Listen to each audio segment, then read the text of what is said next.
Hi there, everyone. It's Bruce Lord here with Post Wrestling's preview of Stardom's All Star Grand Queendom card, which is happening this Sunday in Yokohama Arena in Japan.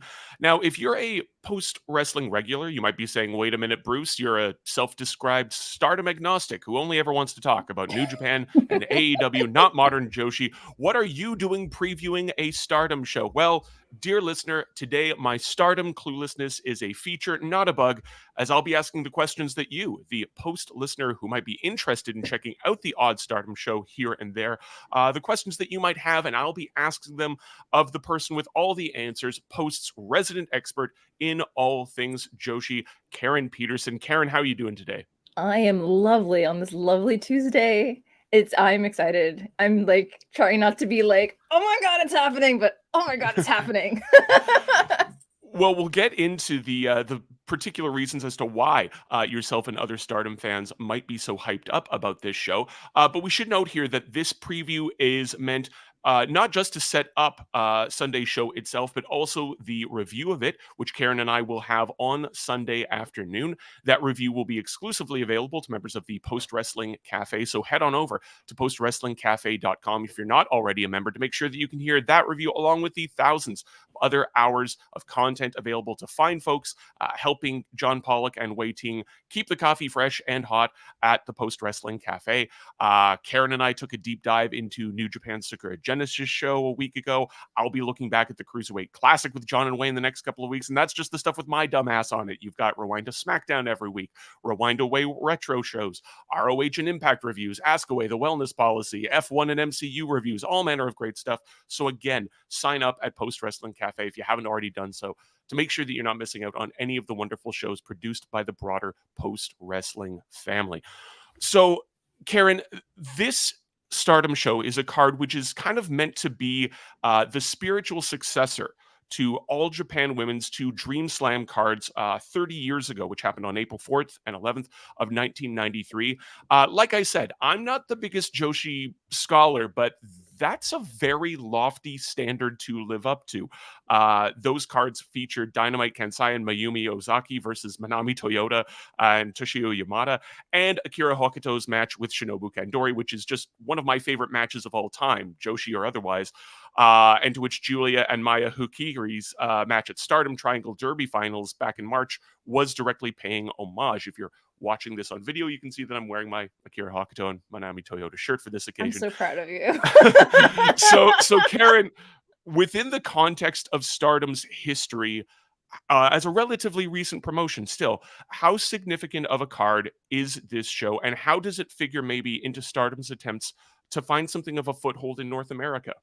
I think one of the interesting things about this particular card is that it harkens back to one, it's the first, I believe, the first all women's card in this venue in 22 years.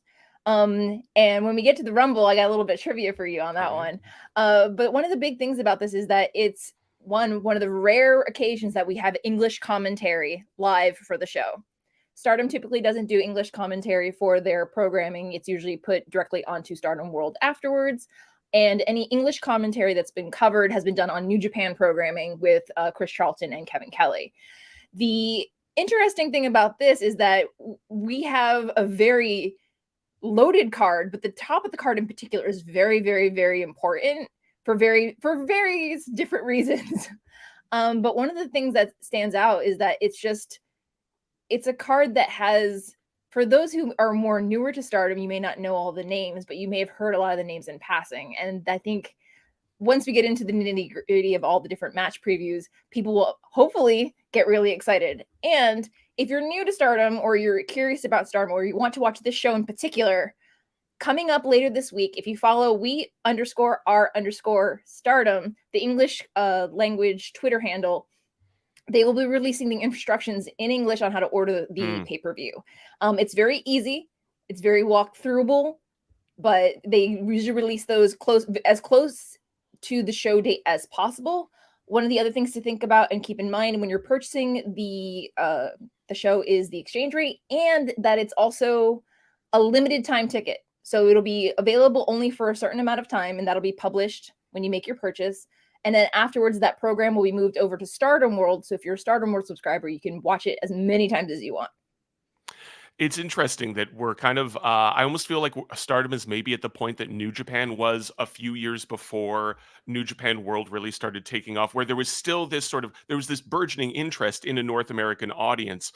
But, there wasn't, as of yet, that sort of, all inclusive, over the top package in New Japan World. And, we've seen, right, moments like Wrestle Kingdom 9 being this breakthrough moment in terms of live English commentary from recognizable commentators and, a lot of wrestlers that North American audiences were certainly familiar with. So it'll be really interesting to see if this is kind of a similar watershed moment for Stardom. So we're going to go through each of the 11 matches, starting with the top of the card. And again, some of the names that, as Karen has alluded to, even your more casual of North American wrestling fans will probably have heard of a good number of those names. Starting up at the very top with the World of Stardom title match, where the champion Giulia will be taking on Tam Nakano. Tam challenged Giulia immediately after she'd had a double countout match with Mayu at the Triangle Derby finals. There's a lot of recent history between these two, Karen. Tam defeated Giulia in a hair versus hair match for the Wonder of Stardom belt a couple of years ago. Giulia beat Tam during the 5-Star Grand Prix tournament last year. We also just very recently saw the two of them mix it up in a 2 out of 3 falls 8-women match a few days ago. This is, I believe, Giulia's third defense of the red belt, which is Stardom's main primary belt, since taking it from Syuri in December. Will she still have it after Sunday? One of the things I like about Tam is when Tam is chasing Giulia in particular, she goes from like, this sweet, cute little girl all in violet, and then she turns very violent with an N. So it's one of those things where Giulia and Tam's story started, as you mentioned, a couple of years ago when Giulia first came over, and it was when it came to Arisa Hoshiki vacating the Wonder of Stardom Championship and unfortunately going into retirement due to a sustained head and neck injury. Giulia and Tam found themselves on opposite ends of the tournament for the white belt. Giulia and ultimately got the belt. And the thing about the white belt, it tends to be, some people call it like the belt of sadness or the belt of like despair, because some people have to keep chasing it before it happens.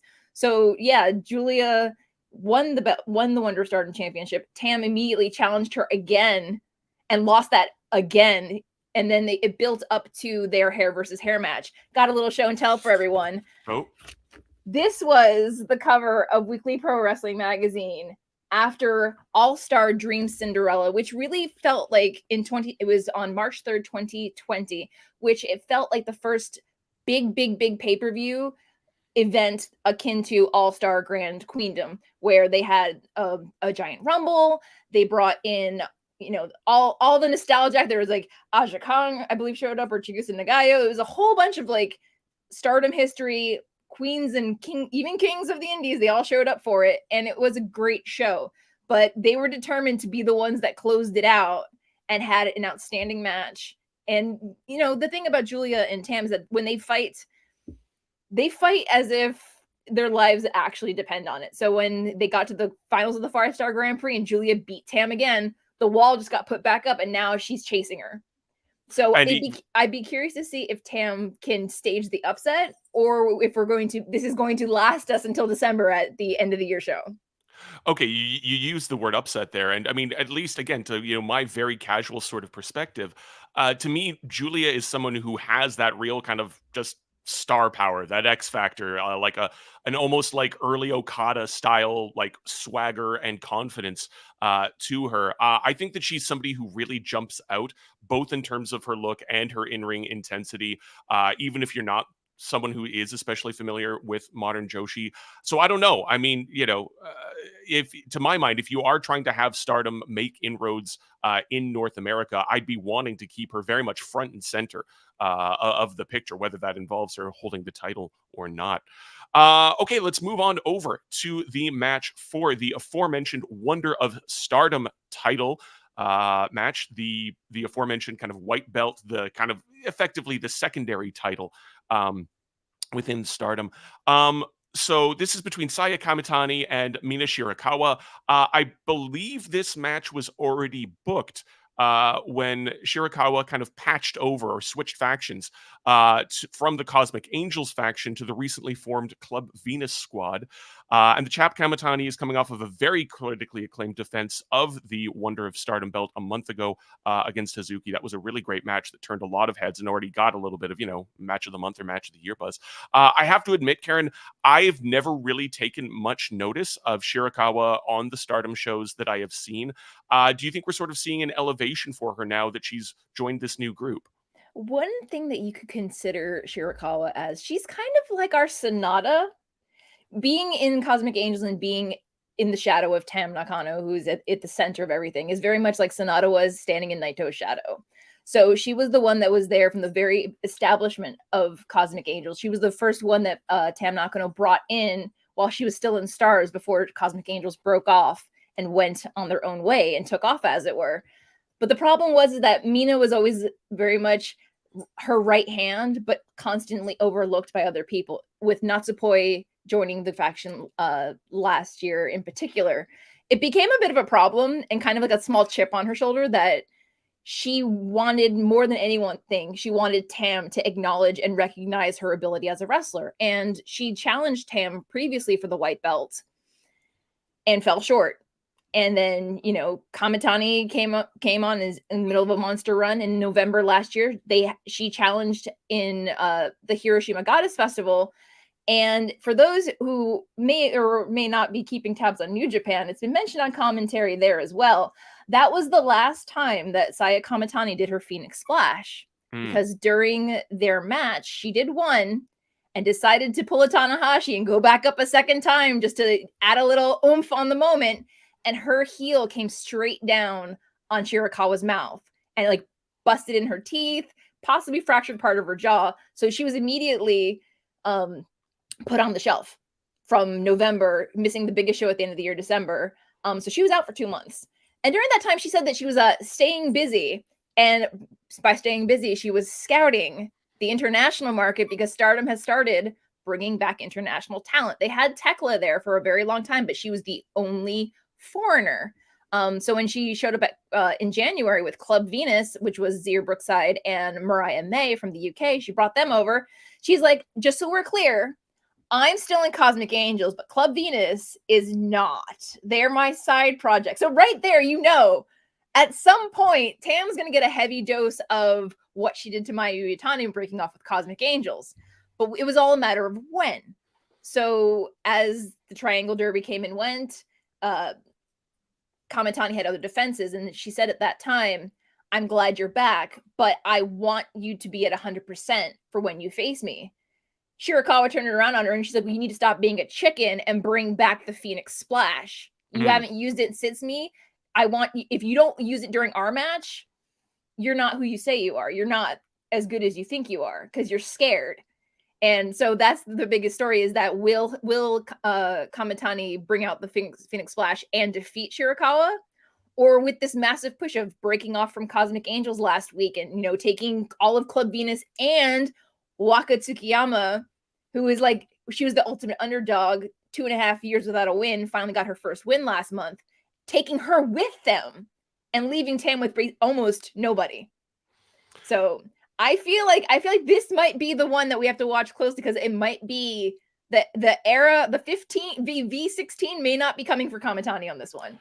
See, that whole backstory right there, I think, does a really good job of explaining the situation that myself and a lot of other very casual, like, oh, I jump in and watch, 2 or 3 Stardom shows a year sort of people are in, where we know that there's a lot of depth happening, right? I know a lot's happening. I know that obviously, like, in addition to the factional warfare stuff, which we can maybe get into later on down this card as well. In addition to that, not just the individual personal history between competitors, but the way that manifests in individual moves or sequences within a wrestling match, right? It's things like that when I realized, oh, wow, these are the things that are happening either in contemporary New Japan when I was first getting into that, or going back into like, vintage All Japan and things. Those are the things that really add an extra level of depth and intrigue. But of course, those are things that are not necessarily going to be immediately apparent. And if you don't have commentary in a language that you speak, you're kind of in a bit of a tough spot there. We'll talk about it again at the end, but I think we're very lucky that the English commentary on this show is going to be helmed, at least in part, by walking encyclopedia Chris Charlton, who is exactly the sort of person who will be able to fill in and give all of those little historical details and acknowledgments of the significance of individual moves or sequences within those matches. He'll be lucky because he's also pairing off with Sonny Gutierrez, who works for Stardom. So he's the one he's on the road with the girls. He knows they're going to be able to weave together a great story. Plus, Momo Kogo, one of the more English proficient wrestlers on the roster, will be joining them as well, from what I've heard. All right, so we're moving on to the third match here, featuring a name very, very familiar to North American listeners. We're talking about Mercedes Moné, the current IWGP Women's Champion, taking on Mayu Iwatani. Mercedes defended this title at Sakura Genesis against Azumi and Hazuki, and Mayu Iwatani immediately challenged her thereafter. But this was a match that I believe had even, as we were talking about when we were talking about Genesis, Karen, had even been set up previous to that defense. If I'm not mistaken, it's technically Mercedes' first actual match on an actual Stardom show, but reportedly, is this her last or her second to last match in New Japan? And therefore, do we ever see her in a New Japan or Stardom ring after this match, do you think? So previously, the word on the street, as it were, was that she had 3 dates. There was Battle in the Valley, there was her defense at Sakura Genesis, and this was theoretically her 3rd and final date.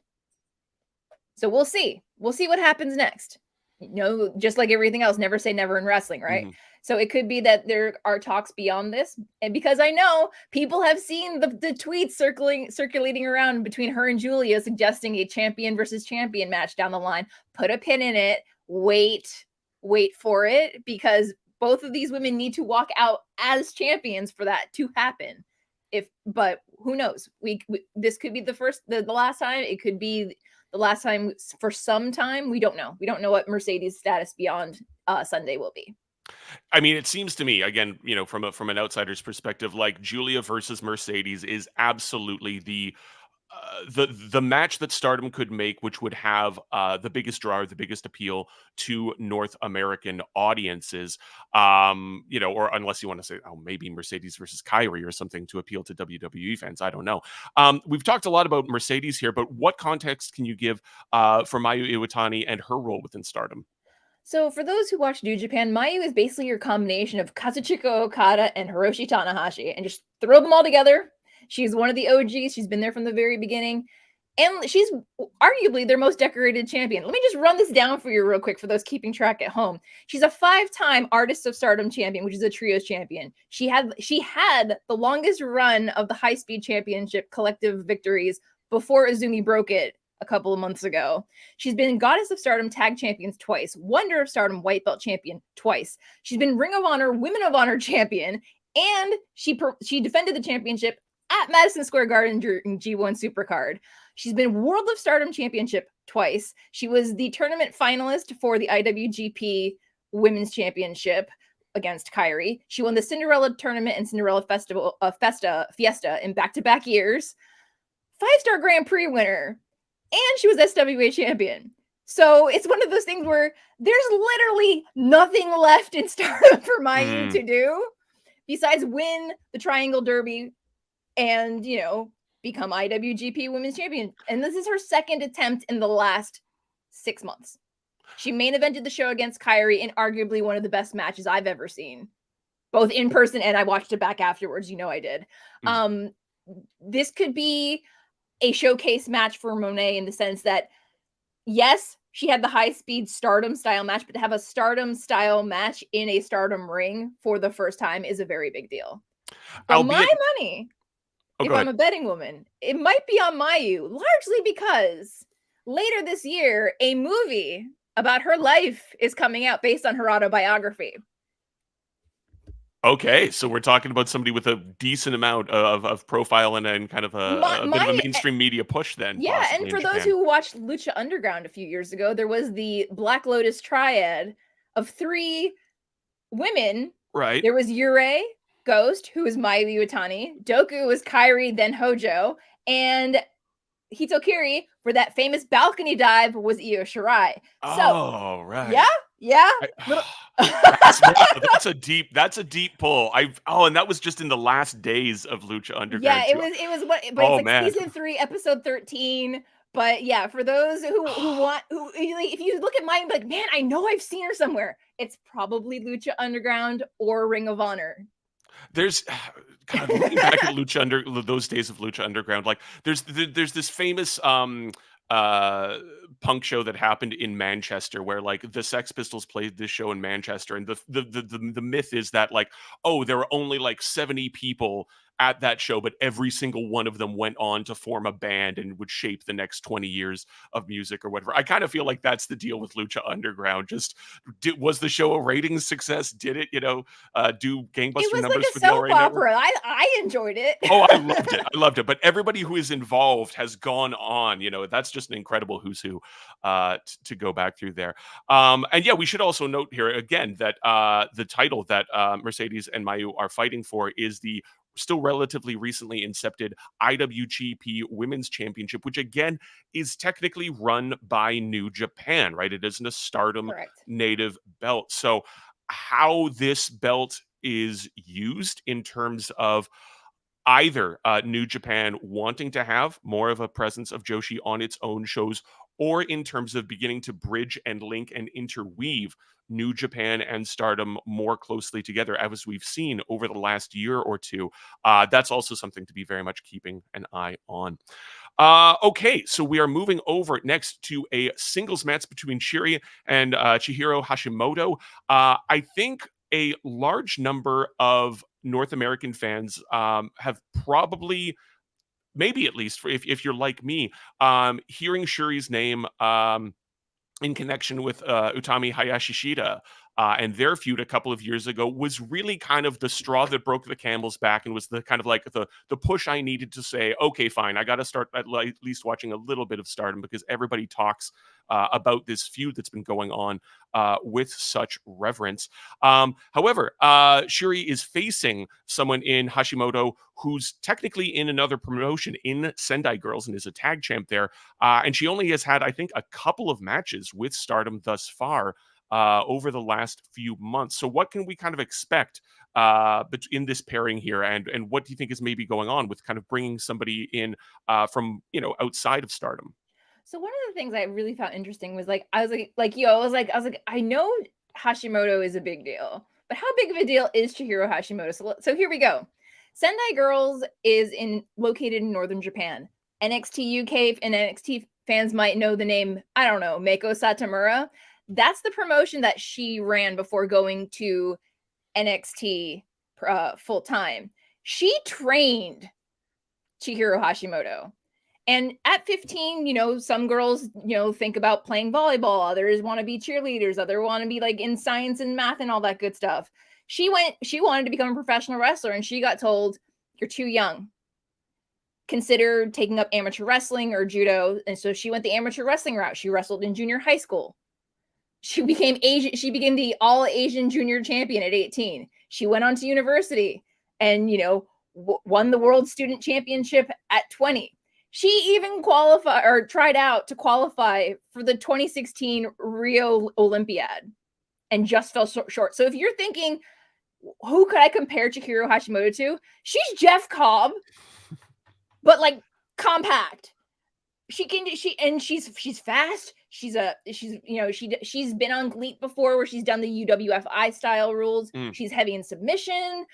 And she and Syuri, before Syuri went to Stardom full time, had a series of matches in which Syuri is 2-1 over Hashimoto. The only win she doesn't have was when she challenged for the Sendai Girls World Championship, which if for those who read Dream Slam Weekly, this is your, or monthly, this is your bonus match rec. I'm going to put it in the show notes because this is, if you are curious as to what you're going to be in store for, this is going to be, it's going to be very technical, a lot of striking, a lot of grappling, but I think it's going to be a deep cut for the more veteran to me Joshi wrestling fans. Okay, so one for the real heads then, rather than all of us filthy casuals just coming in for man, for all this for all that's the what star I'm here power there. for. Yes, exactly. Let me be your spirit animal. Yes. Up next, a Artist of Stardom title match, effectively the trios belts that Stardom has, in which the Prominence team of Hiiragi Kurumi, Risa Sera, and Suzu Suzuki will be taking on KAIRI, Natsupoi, and Saori Anou. So obviously, KAIRI is a name that will be familiar to even the most casual of North American wrestling fans. It's been, I believe, just over a year since she returned to wrestling in Japan, and she's had, 3 matches, for that IWGP Women's title. How has she settled back in to the Stardom mix? And would having her, be part of a team holding the trios belt be sort of a more savvy move in sort of elevating those belts? Which, to be honest, I don't really hear that much about the trios belts ever. Whenever I'm dipping into Stardom. It's one of those things where the Artist of Stardom Championship as a trios belt, it's a great concept, but it's hard when you have so many belts in a company that trying to find new mixes of people who can shoulder that as champions and have a long reign with it. KAIRI's return last year up until now, she's done exactly what I wanted her to do the entire time, which is as the returning veteran with her WWE experience and her international acclaim, she uses her experiences to elevate the junior talent. So she's always trying to work with people whose typically careers are younger than hers, or someone that she has a history with. And for Saori Anou and Natsupoi, back in 2015, 16, 17, there was a time where some wrestlers were leaving. There was a kind of not a mass exodus out of the company, but they were looking for more people to bolster their numbers. And KAIRI at the time was one of their top faces, arguably one of the top face besides Mayu historically. But she was having a tough time finding people to join her side and join her cause. And both Saori and, at the time, Natsumi Maki. So Natsumi Maki was Natsupoi's name pre-Stardom. So when she was on Inaccurate Girls and working the indies, that was her other name. So sometimes Saori intentionally uses her old name for nostalgia. So this is very much a nostalgia trio, but they're getting a fresh start, which is why they're going by the name Restart. Prominence, they are actually freelancers that joined the company. They didn't join the company, but they came into the company last January. Of course, starting a feud with Giulia because their history with Giulia predates Stardom. It was from their time in Ice Ribbon, where even like Suzu, the one with the orange belt, her and Giulia were roommates. And at the time, I think Suzu was still either in junior high school or high school. So she was very attached to Giulia, and then Giulia left. So it's been one of those things where last year's 5-star, both Risa and Suzu, the 2 women in the front, they were in the 5-star Grand Prix and had great runs during the Grand Prix. So it's one of those things where them having the belts and being because they also still work all on the independent circuit as well. It's nice because when you have events like this, it's a marquee match to see who can finally take the belts off of them.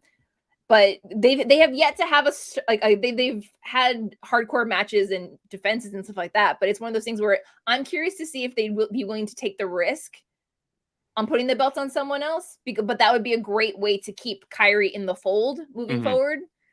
Because we'll be going into the 5-star Grand Prix come the summertime. But even though the Grand Prix is going on, they do have at least 1 month. Usually they have like one monthly show where it's non-Grand Prix related. It's just everyone defends their titles and then they have some fun matches. And that's where KAIRI came in clutch last summer. So I could arguably see them putting the belt on, especially because when Club Venus broke off last week, Saori Anou went to the wreckage of Tam Nakano and said, "May I help you? Can I be of assistance? Can I help pick up the pieces with you?" So it is possible that even if Anou still remains a freelancer, there is a history of other freelancers holding belts in Stardom. So it could be a good way to make things a little interesting the next couple months. Yeah, we'll get into this, I think, a little bit in a moment as well. But as you can sort of tell there, dear listener, Stardom is a promotion deeply, deeply invested in factions and whatnot. We can maybe talk a bit more about that and the complex relations that are often woven in there. Up next, we've got the Goddesses of Stardom title match, i.e., we're talking about the tag belts effectively here, in which the defending 7-Up team of Nanae, Takahashi, and Yu will be taking on the God's Eye team of Ame Surai and Mirai. So Mirai is just a few days away from having won Stardom's Cinderella tournament for a second consecutive time. And yes, if you're new to Stardom, the trophy for winning that tournament is a glass slipper. So like in earlier versions of the New Japan Cup or the Royal Rumble, when there isn't like a unified world title, the Cinderella tournament winner is granted a wish where they get to choose which title they'd like to challenge for. And I believe the last Mirai and the preceding 4 champions have all chosen to challenge for that secondary Wonder of Stardom championship, the white belt that we were talking about earlier. I think Mirai said at the end of the tournament that, she won't announce which belt she wants to challenge for until after this card. So, Karen, it seemed to me that almost sort of kind of hamstrung this match, right? That Mirai was already kind of would be looking on to something other than this tag belt. So do you think that that's kind of hampered interest in this match? And what can you tell us about the current champs 7-Up, about whom I know effectively nothing? Okay, so and it doesn't. I don't necessarily think it hampers their possibility of her looking forward because Ame Sohrei, her tag partner, is currently the Future of Stardom champion, and she has a defense in May for that championship against Rina from Oedo Tai. So if we're gonna look at the graphic, Nanae Takahashi, the woman all the way on the left, she's OG Stardom. She's a wrestler that predates Stardom. And she went off and did her own thing. She's freelancing. She's another freelancer, but she's also a veteran who's come back in the last year to really have matches with a lot of the junior talent and help elevate them.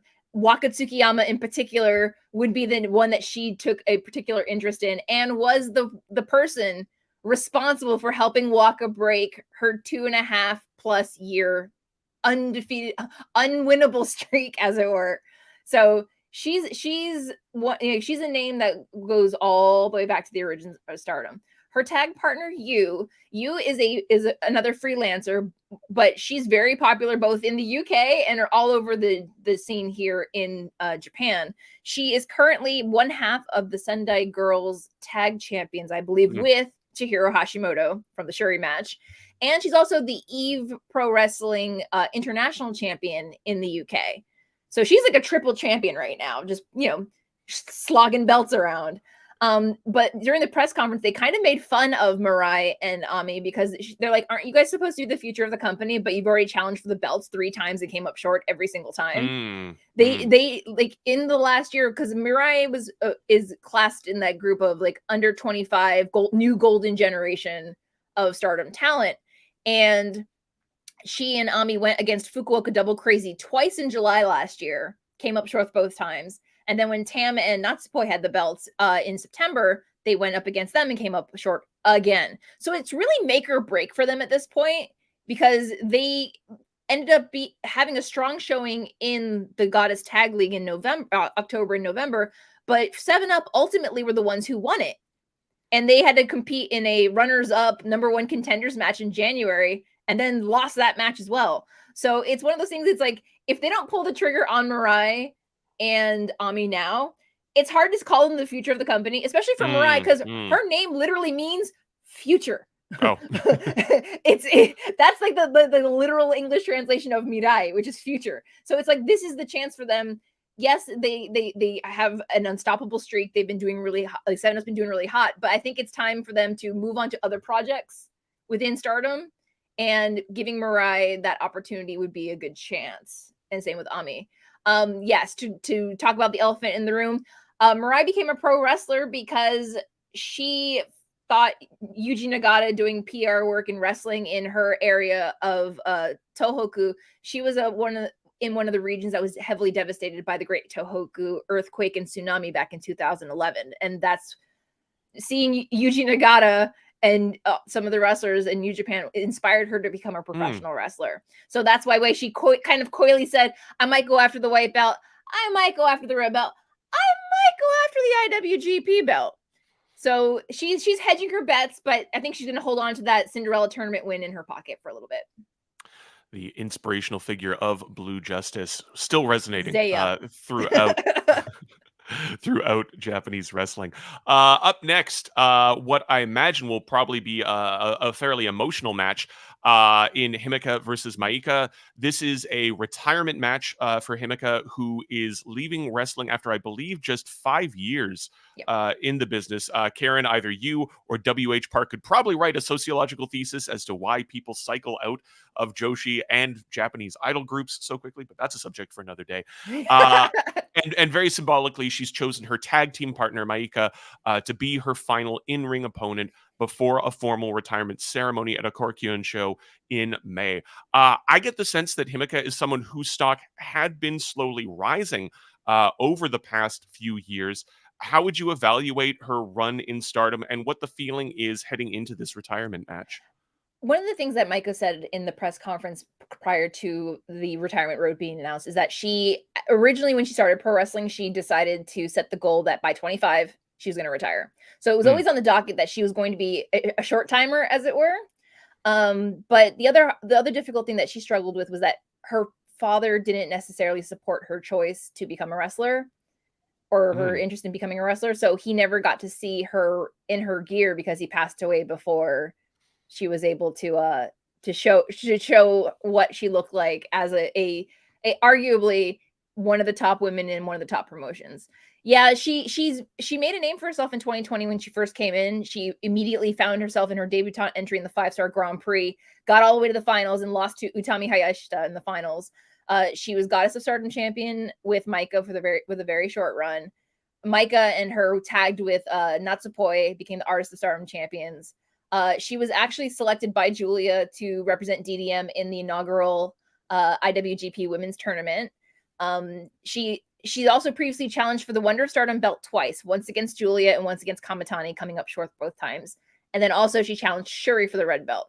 So for her, it was the struggle of no matter what I did, it was never enough. But I have to come to terms with I'm doing everything I can with the time I decided. And now I'm going to take everything I have left, any like last bit of professional wrestling emotion or feeling. I'm going to throw everything at Maika. So basically, she and Maika are going to beat the brakes off the bus because Himeka said in their most recent press conference, I said everything I need to say in all the articles and interviews I've done so far, but I have no interest in coming back to wrestling after this. So once she has that ceremony, the last Jumbo Princess on May 14th, that's it for her. Whether or not she stays active on social media, showing her life beyond Stardom, it remains to be seen. It's, interesting that, very much I think like with the Syuri championship match, we have another sort of, the presence or absence of a parent sort of hovering over, the real life presence or absence of a parent kind of hovering over a match. And yeah, I mean, again, I'm just kind of getting caught up with this one. But I imagine that's going to be like you said, just the two of them, very emotional, beating the crap out of each other. But then I imagine just completely bawling and tearfully embracing at the end of that one. Up next, very much a blink and you'll miss it. High-speed tag team match between Sera and Starlight Kid versus Azumi and Mei Suruga. I don't think Azumi was announced as Mei's partner until very recently. And if I'm correct, this is Mei Sera, aka Mei Hoshizuki's first wrestling match in nearly 2 years, and her first match in Stardom since 2020, when Azumi defeated her to retain the high-speed title. So is this a case, maybe, Karen, of Mei Suruga kind of counter-programming Mei Sera's return and tapping an opponent from her past? And also, can you maybe clarify what the concept of a high-speed match in Stardom is? So the thing about the high-speed division is that they're like their own wild little club of small and very fast women. Fast in the sense of speed, not other fast. But like, there's no height requirement or height maximum for it, but they all tend to be more on the petite side. If you're a New Japan fan or a Cruiserweight Classic fan, this would be your Cruiserweight division. This is your you can give them 5 minutes, you can give them 10 minutes, but it's gonna be like kind of like herding cats at like on 8 times speed. They're gonna go all over the arena, they're gonna go all over the ring, they're gonna be in the ring, out the ring, over the top of the ring. The way it got set up was that Starlight Kid actually went to Gato Move's dojo to Kenka Uri to go pick a fight with Mei Suruga.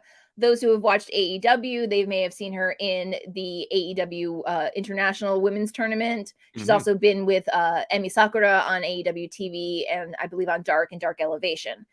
She's also very popular on the American Indies. They keep bringing her over, which is great. But she and Kid, they have that. Azumi would be the connection for the high speed division. Azumi, when the match graphic was originally announced, much like the other match that we're going to talk about in a minute, when the match graphics were announced, she was listed as X because it was prior to her match with Mercedes Moné at Sakura Genesis. So it was one of the jokes that Suruga made to Starlight Kid was like, but you just lost the high speed championship match against Azumi. Why are you challenging me to a high speed match?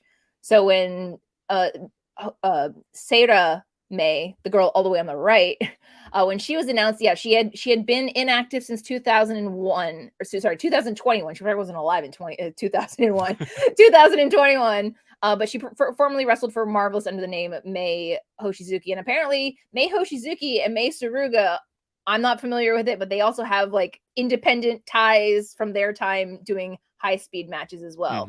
So this is probably when for those who enjoyed Moné versus Hazuki versus Azumi last week, or keep hearing of all the crazy stuff Azumi does, this is definitely a match you might want to earmark to keep an eye out on.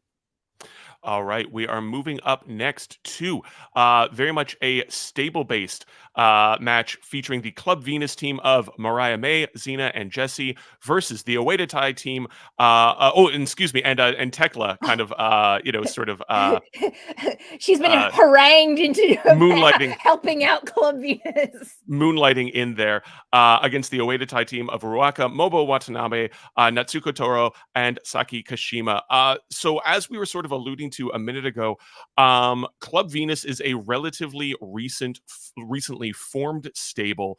And again, if this is your first time listening to Stardom, you're probably thinking to yourself like, okay, geez, I've heard God's Eye, Stars, Cosmic Angels, and now Oedo Tai and Club Venus. It's a very, very faction-heavy promotion, Karen. Outside of Dragon Gate, I don't know that I can think of another promotion that places as much focus on kind of, faction politics and conflict and whatnot. No. I would still say. Okay, New Japan's like they're shuffling the deck right now, so it's pretty fast moving right now. But yeah, so what can you maybe sort of tell people about the introduction of Club Venus and how they're going to fare against the villainous and infamous stable of Oedo Tai? All right, so Oedo Tai is basically your standard boilerplate heel faction. But basically, a lot of the women in Oedo Tai were in other factions, and then eventually either defected or got poached or got lost in the bet against Oedo Tai, and really found their calling and their way around it.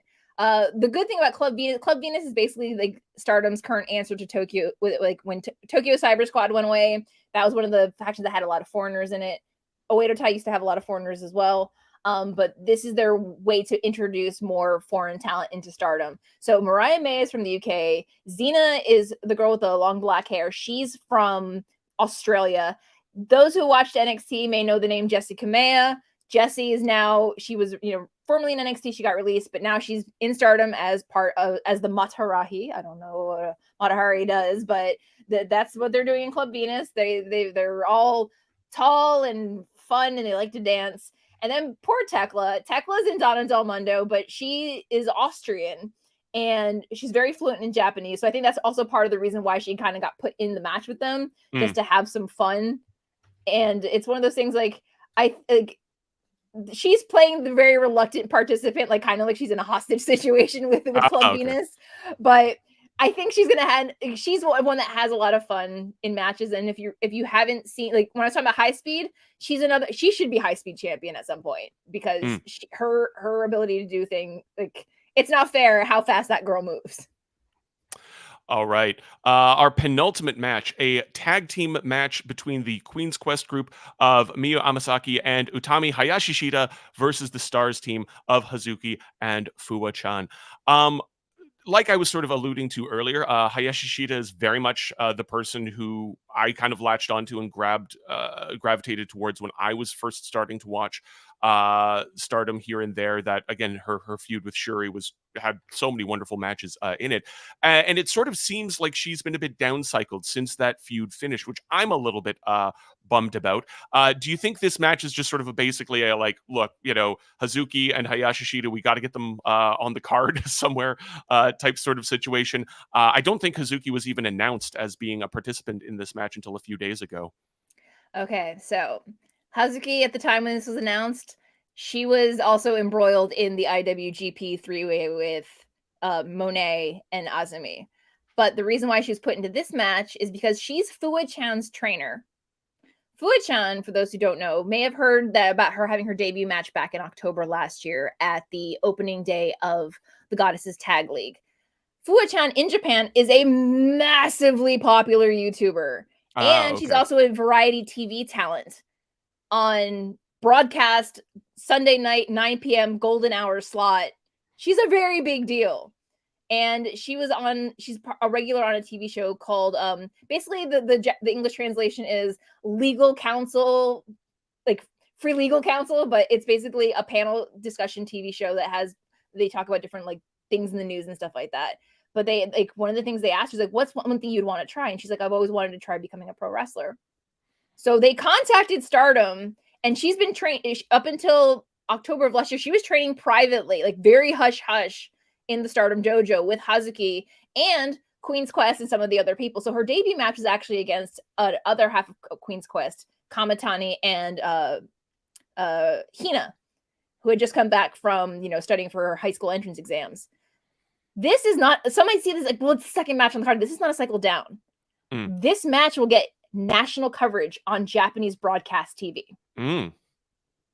So this is the second part of the series. So the other match was also broadcast on Japanese TV.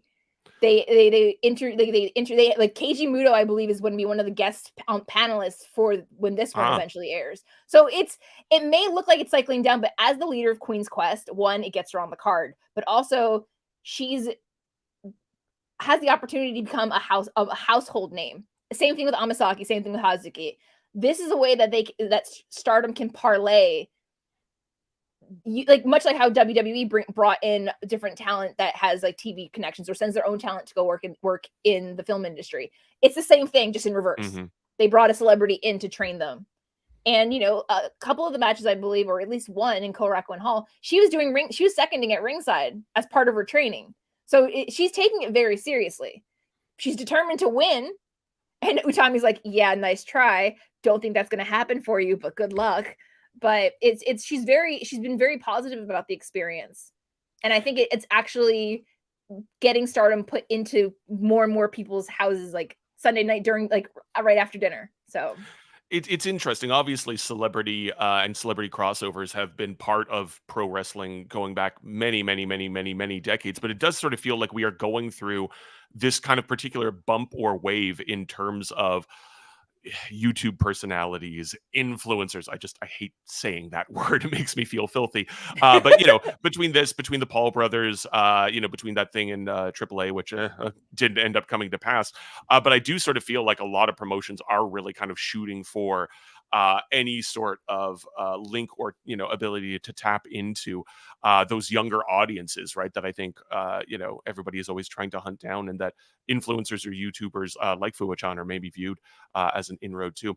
Okay, so we are at the final match for our purposes of this preview, but the first match on the card, a Yokohama Rumble match in which veteran wrestler Momo Nakanishi is the only person who's been announced at this point.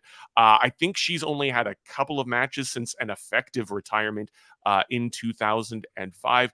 Karen, are you expecting a sort of like New Japan Rambo situation where we get some veterans and legends and then maybe mixed in with some like fresh faces or Stardom rookies?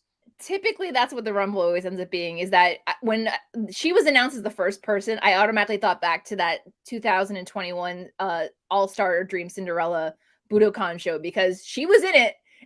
And it's always like whenever she comes back and shows up, everyone's like, oh my gosh, she's been retired like forever. But the interesting piece of trivia for this one was that her last match at Yokohama Arena was defending the WWWA championship against Ayako Hamada in the main event of All Japan Women's Pro Wrestling 35th anniversary, the future. So it's kind of, this is very much a nod to the past, but then you're going to see her mix it up with the present and the future of the company. So it's always a fun time whenever she comes by. If I'm understanding commentary correctly, she's the wife of the guy who does the Japanese color commentary, Makoto Oe. So every time she comes on, it's like, your wife. He's like, oh, my wife. So, but yeah, so looking at the card, you can pretty much guarantee that most of the people that are already booked in a match will not be in the Rumble. Right. So it'll be probably some freelancers, some nostalgia callbacks. But yeah, a lot of the more junior talent are going to be on this show. Typically the like Cosmic Angels adjacent group, GPU Colors, they're 4 girls. They've been pairing in with Cosmic Angels for the last year or so. They'll probably make an appearance. People are wondering if, like, you know, the group from Marvelous and Diana, the two that have like Takumi Iroha and Haruka Umasaki, they have shows the same day. And Marvelous, their show's in Aichi, so it's a bit of a Shinkansen ride. Probably not going to be there. However, Diana's dojo is in Yokohama, so it's possible if their show's early enough that some of the Diana talent who have been regularly on either Stardom or Stardom New Blood may be on the show. But they said that they're going to announce participants. They haven't just yet. So personally, I'll take the Rumble Royal, like, surprise, all the surprises version of it, as opposed to, all right, all these people are in the Rumble. Who are the gaps? Right. Just surprise me.